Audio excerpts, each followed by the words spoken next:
Welcome back everyone, and this time it's for UFC Mexico City, Moreno vs ROYVAL 2.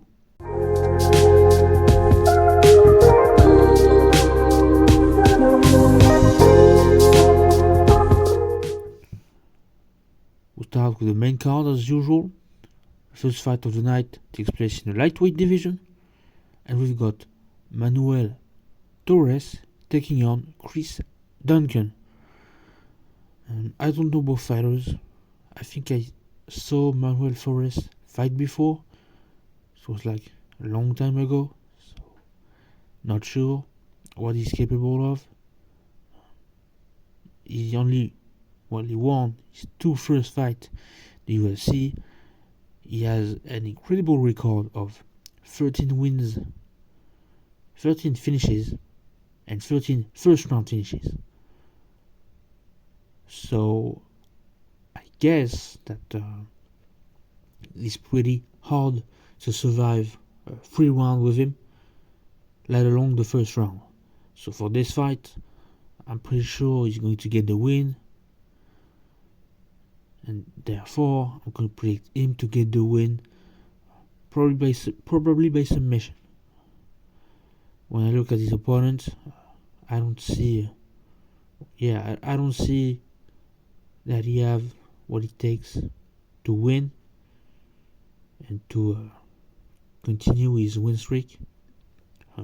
Both have had 2 fights in the UFC,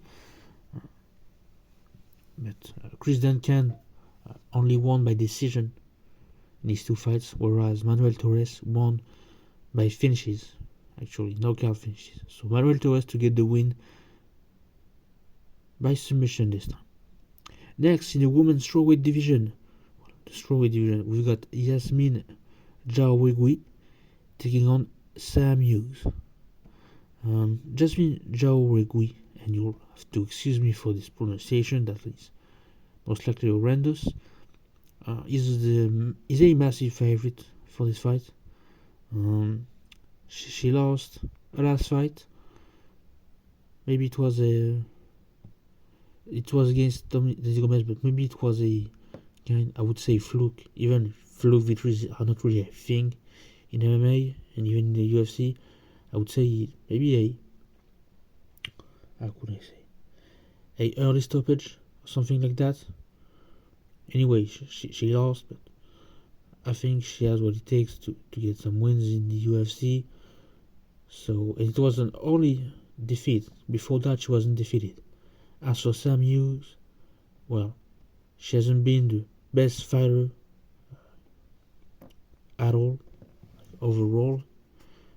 She won her last fight. It was like back in April, so yeah, I'm not sure she's going to get the win. I don't think she has what it takes to get the win. I guess we'll have to see, but I'm gonna predict Yasmin Jauregui to get the win, probably by a finish. Next, this one is interesting.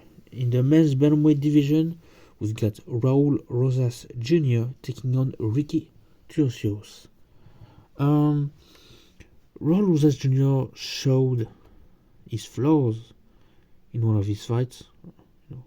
It was April 2023, where he showed that he was not that, I won't say durable, but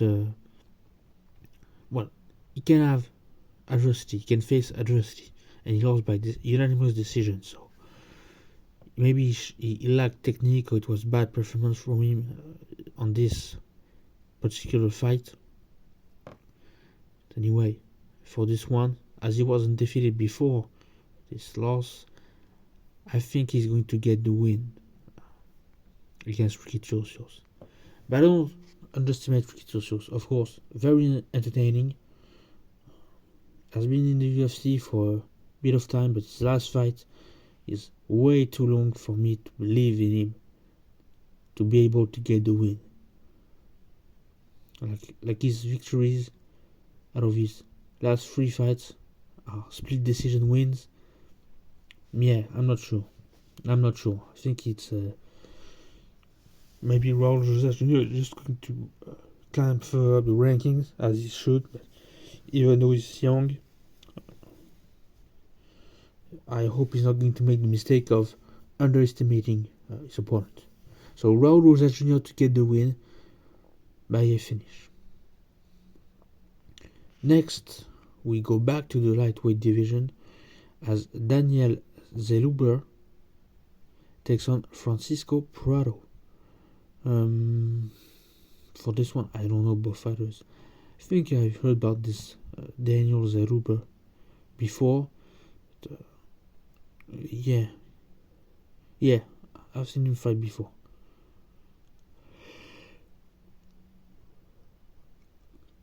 I think he can get the win this weekend. Obviously, it would be a lot since he's Mexican, so it's fighting in the homeland, you know. But when we got an opponent that has pretty much the same record, a 100% finish rate, 100% finish rate, and like I would say 75% first round finish rate. Crazy. He only lost to Jamie Mullarkey in his debut by decision. Never been knocked out, never been submitted. That tells something. So, you know what? Actually, I'm going to say that, predict Francisco Prado to get the win by a finish. Next, and it is a co-main event. I'm not sure it's five round fight. And it takes place in the featherweight division, the men's featherweight division. Reminder that there's no more women's featherweight division. So anyway, third-ranked Yair Rodriguez takes on fourth-ranked Brian Ortega. And actually, this is a rematch because two faced again one another. It was back in, oh my god, how long was it back? 2021? 2022. It was in 2022. Yeah, I remember it was in 2022, and I think it's Brian Ortega who was injured, and the fight has to stop. And as a result, Rodriguez got the win, and later on climbed up to be a top contender and challenge for the title that he lost July of last year. So, first time Brian Ortega got injured. I don't think he's going to be injured this time because it is the last time we saw Brian Ortega fight in the UFC. Well, I was starting to be like, where this guy went? Because he was one of the best. Remember his fight against Volkanovski? His second fight? No, it was his first fight against Volkanovski. It was incredible. 5-rounder. Yeah, he lost to unanimous decision, but the guillotine was so tight. Anyway, he has what it takes to win, and I think he's going to get the win this weekend. So Brian Ortega to get the win by decision. Next, and it is the main event, a 5-round fight, not for a title, but for a contenders spot. Next in line for a title shot in the flyweight division, men's flyweight division, and we've got first-ranked former champion Brandon Moreno taking on third-ranked Brandon Royval. This is also a rematch. For this one, I don't know at all when they fought for the first time. I'm gonna look at it, but when was it? It was like maybe in 2021. Because I don't remember. Because there's been this trilogy with Figueiredo that it's way more. It's like before 2020. Well, December of 2020. It was November of 2020 that Moreno and Royval faced each other against one another. Sorry, Moreno got the win at the very end of the first round for this fight. And anyway, let's be honest, he has been champion twice for a reason. Flyweight champion. I think he has what it takes to get the win this weekend. No doubt in my mind. I don't underestimate or overlook Brandon Royval's accomplishments, fights, fighting skills, etc. But Brandon Moreno has been a champion. twice. Twice.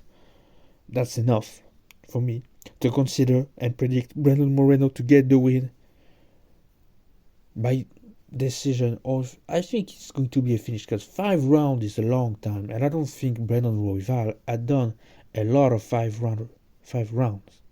Whereas Brandon Moreno, as he challenged for the belt a lot of time, was in a fight where the belt was on the line, had a lot of 5 rounds.